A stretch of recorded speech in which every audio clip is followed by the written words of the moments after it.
We're in a town just to the south of Blackpool. This is the place to come for a quiet stroll, breath of sea air, and a much gentler way of life. Our postcard today, St Anne's, Lancashire.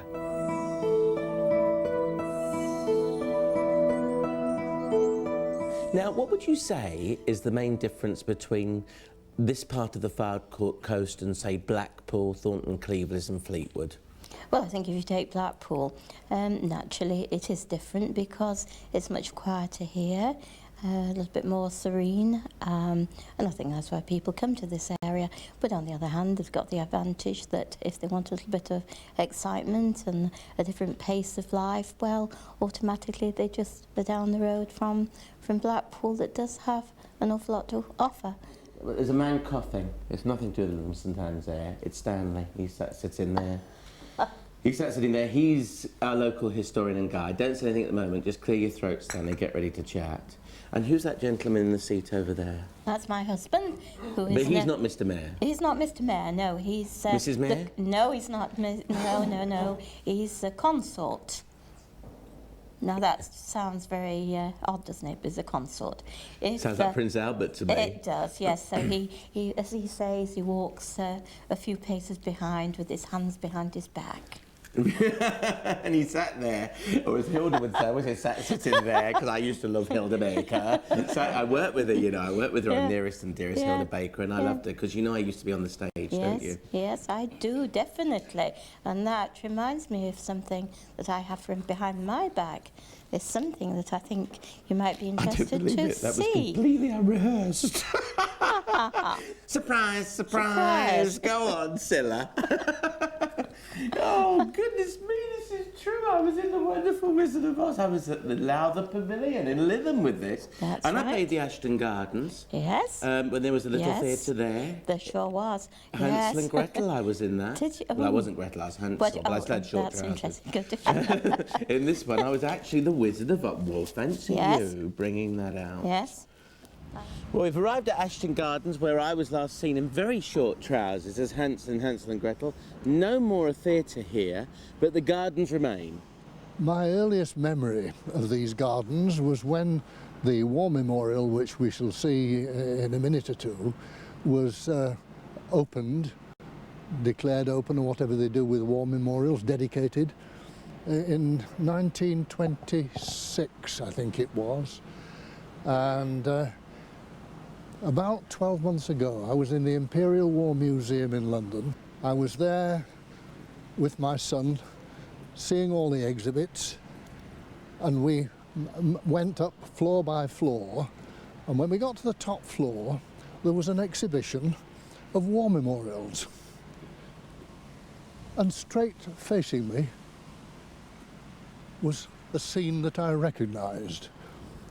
And I said to my son, I'm sure that is a panel from the St Anne's War Memorial. It can't be. It must be. I'm sure it is. And sure enough, when we got up to it, the legend told us that that was a model, the sculptor's model of the panel that we're going to see in a minute or two. What is Ashton Gardens all about? Well, Ashton Gardens are so named from Lord Ashton, who was the Lino King from Lancaster. Lord Ashton had a bungalow in St Anne's here, and it was his favourite place to come for weekends. And was this his back garden then? No. Well, it would be a very big back garden. It would be a very big back garden. That's the scene that I recognised in the Imperial War Museum about 12 months ago. Isn't that incredible? It is incredible. And you've got it there. But it is certainly a very majestic war memorial, isn't it? It's not like the little ones you normally see. No. OK, the message is still the same. Yes. It's for those who fell. But this one in St Anne's is certainly has a presence about it, doesn't it? Well, it certainly has, and of course this was opened, as I say, in 1926 as a memorial to the First War, and then of course it's been updated with panels for those who fell in the last war. Look how pleasant it is all round there. Little steps up, pathways through. You've got tennis courts down there, Bowls Green down there. That's right. The bowl's green there, and here you've still got lovely flowers. Yeah, it's a great shame about the loss of that theatre. But there it is, it's part of history now. It is. And you've got St Anne's itself over there, and look at that building on the corner. That building is the old Palace Cinema. Now, of course, it's a market underneath there, isn't it? Yes, it is. You get very good fruit and veg in there. I should know. I go in there a lot. You patronise that one. And there's that little green bit. Yes. Which was a children's play area. Where I was last seen playing like a child. In Hansel and Gretel. short pants. In short pants. I don't think we want to go through that anymore. Are these what they call, is it the porret houses along here? Yes, they are. Watch yourself. You see, obviously there's a jinx down this bit. It's burnt down, and you nearly went for a burton then. That's right. Now these porret houses, there's an old saying about them, Stanley, isn't it? Isn't there? Yes, you know the story, the legend that we talk about safety, and a thing is as safe as the Bank of England. Yeah. Well, in St Anne's we say it's as safe as a porret house. Their standards of building were absolutely first class. That was where the stage was, by the way. Just that bit there was the stage. I'll run and show you. Just here was where I performed. Out there was the audience. Thank you, thank you. I didn't say we were at a teddy bear's picnic because everyone would say that here, wouldn't they, Irene? Oh yes, But definitely. You've been at a picnic for how long? How long's this museum been running? This museum's been running it's in its 9th year now. And why choose St Anne's? Because I've lived here most of my life. And are these teddy bears all St Anne's teddy bears? Oh no, obviously not. No, they're from all around the world. The teddy bears, yes. And how do people get them to you? Well, the new ones obviously are manufactured all over the world. The old ones, yes, I buy at auction, or people sometimes bring them in the museum, yes. We've got your little celebrity corner. You've got an old friend of mine there, Dame Barbara Cartland, up there. Oh yes. And you've got Terry Waite, and you've got Sterling Moss. There's quite a few. See, I had a panda, Irene, called Bobo. I never had a teddy. No. Do you think I'm deprived? Well, if you're deprived, I am, because I didn't have a teddy when I was young. I know lots of people who don't. But of course, there's lots of people who do have, and they come in the museum, they bring their teddies with them, which is nice. So why do you like them? Well, they're just so lovable. They are so interesting. They're all so different. Each one of them, they've all got a little different face. I've thought about that so many times, but I only know that they've got thousands of followers all over the world, so there's got to be something about them. Do you know what my favourite one is here? This one. Look at him. Look at him. Yes. Look at this. Yes. I just love that face. Look at that face. If it had a sense of humour, it would have to beat the drum. He's got a big belly. He's got a lovely face. In fact, he reminds me of me. Does he? Yeah. Yeah. I'm like that That's sometimes. interesting, yeah. Now on to St Anne's Parish Church, which gave the town its name. It was donated by the lady of the manor, Eleanor Clifton, in 1872, because the long 3-mile walk to the previous place of worship, St Cuthbert's, led past an inn, and many would-be worshippers became waylaid and never made it to pray.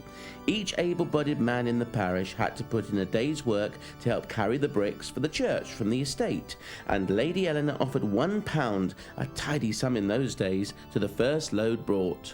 Well, we're in St Anne's Church, and St Anne's on Sea came into being around the church. The church was here first, and there is this unique mural embroidered by the ladies of St Anne's, and it tells the story of St Anne's, the town, and the church itself. It took over 7 years to make, and it has 2,166,528 stitches.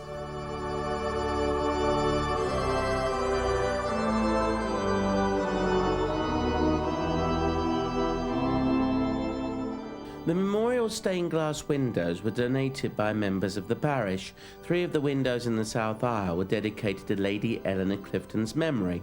This is a simple church built out of goodwill and faith for the local parishioners, and at its inauguration, the Bishop of Manchester stated, "This church exists for the people, not for the clergy, not for the patron, not for the squire, but to the unlettered farm labourer as well as to the cultivated gentleman, to the wise and to the unwise."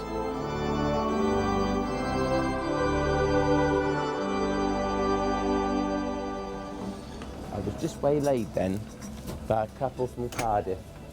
Last time I was in Cardiff, I was eating, and now I've come into this very, very interesting and unusual place where I have been before, but I love it because it's an old railway carriage, and if you look up there, it shows that these originally came from Euston Station in London, and now they're in St Anne's-on-Sea. Isn't it great? I just love it, the atmosphere. It's wonderful. Now this is what I call the perfect way to end the day. In Lancashire, with a hot roast beef Lancashire barm cake, with dear old Lancastrian, my guide, Stanley Brown, watching a Lancashire town go to rest. Bye.